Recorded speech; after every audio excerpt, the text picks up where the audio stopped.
श्री स्वामी समर्थ मित्रांनो, स्वागत आहे तुमचे व्लॉग स्वामींच्या या माझ्या यूट्यूब चॅनलवर। स्वामी माऊली तुमच्या सर्व चांगल्या इच्छा पूर्ण करो हीच माझी स्वामींचरणी प्रार्थना। मित्रांनो, आज छोट्याशा व्हिडिओमध्ये आज मी तुम्हाला खूप महत्त्वाची माहिती सांगणार आहे।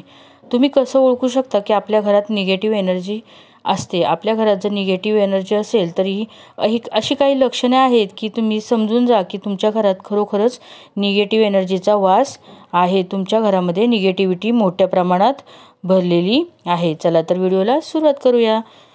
घरातील प्रत्येक व्यक्तीला सतत आळस येतो, थकवा येतो, कोणत्याही कामात मन लागत नाही, शरीरात ऊर्जा म्हणजे एनर्जी नसल्यासारखं वाटतं, गळून गेल्यासारखं वाटतं। असं असेल तर खरंच निगेटिव्ह एनर्जी तुमच्या घरात असेल। तसेच मित्रांनो, मनात सतत वाईट विचार येतात, अनेकदा जीवन संपवावे का काय असं वाटत असतं। तसेच मित्रांनो, घरातील साहित्य सतत तुटतं फुटतं, TV, fridge, washing machine, mixer अशी इलेक्ट्रिक साधने वारंवार खराब होतात, बिघडतात। तसेच घरातील व्यक्ती सतत आजारी पडतात। हे आजारपण औषधोपचार घेऊन सुद्धा लवकर बरं होतच नाही। रिपोर्ट तर नॉर्मल येतात पण सतत आजारी असतात। विनाकारण एखाद्या गोष्टीची सतत काळजी किंवा चिंता वाटत राहते, पुढे जाऊन याचे रूपांतर डिप्रेशनमध्ये जाऊ शकते। तसेच मित्रांनो, काम शेवटच्या टप्प्यात अटकते किंवा होता होता राहून जाते।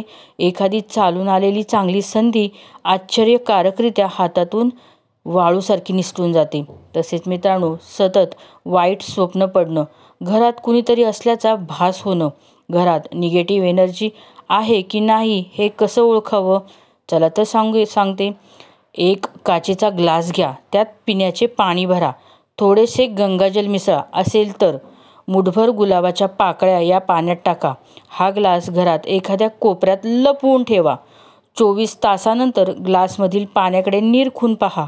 जर पाण्याचा रंग गुलाबी अथवा लाल झाला असेल तर घरात निगेटिव्ह एनर्जी असणार आहे।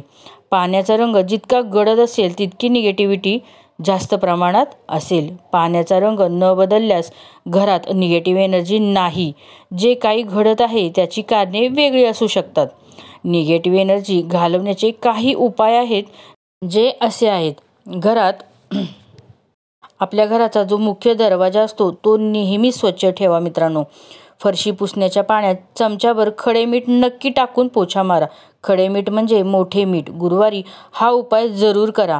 तसेच मित्रांनो, निगेटिव्ह एनर्जीचा त्रास होत असलेल्या व्यक्तीची लाल मिरची, मोहरीची दाणे आणि मिठाने नजर उतरवा। या तिन्ही वस्तू आपल्या हातात एकत्रित घेऊन 3 वेळा वरखाली ओवाळून टाका। 4.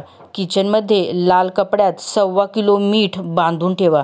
ही मिठाची पुरचुंडी बाहेरील व्यक्तीला दिसणार नाही अशा ठिकाणी किचनमध्ये ठेवा। प्रत्येक महिन्याला जुने मीठ बदलून त्या जागी नवीन मोठे मीठ ठेवा। जुने मीठ वाहत्या पाण्यात किंवा नाल्यामध्ये टाकून द्या। फ्लॅटमध्ये राहणाऱ्यांनी हे मीठ टॉयलेटमध्ये फ्लश केले तरी चालेल। तसेच मित्रांनो, दररोज सायंकाळी अंगणातील तुळशीजवळ तुपाचा किंवा तेलाचा दिवा न चुकता लावा। घरात हनुमान चालीसा रोज ऐका। अमावस्या पौर्णिमेला घराच्या मुख्य दरवाजाजवळ दोन्ही बाजूंना दीप प्रज्वलित करा। हळदीचे लेपन करा। उंबऱ्याला हळदीचे लेपन नक्की करा। गोमूत्र, हळद, गुलाब पाणी मिक्स करून हळदीचे लेपन उंबऱ्याला नक्की करा। याचा पण छान रिझल्ट येतो। अमावस्या पौर्णिमेला किंवा शनिवारी तुम्ही हा उपाय नक्की करू शकता। जेवढे शक्य होईल तेवढे आपण प्रयत्न हे केलेच पाहिजे। शेवटी आपल्या नशिबाचा खेळ असतो। जे स्वामी माऊलींचे जे भक्त आहात ना, त्यांच्या नशिबातनं कितीही संकट असू दे, माऊली त्यातनं तुम्हाला नक्की तारणार, हे तर 100% खरं आहे। फक्त परीक्षा असते ती आपल्या आयुष्याची, ती आपल्याला पार करावीच लागते। त्यामुळे असे छोटे मोठे संकट येत असतील तर असे छोटे मोठे उपाय नक्की करा। आणि हे करता करता स्वामी सेवेत लीन व्हा। स्वामींची सेवा करा, नामस्मरण करा। काहीच नाही झाले तर फक्त नामस्मरण केलं तरी खूप मोठा फायदा नक्की होणार आहे। स्वामी भक्त आहात तर नक्की कमेंटमध्ये श्री स्वामी समर्थ नक्की टाईप करा। अनंत कोटी ब्रह्मांड नायक आपले सर्वांचे श्री स्वामी समर्थ, श्री स्वामी समर्थ, श्री गुरुदेव दत्त।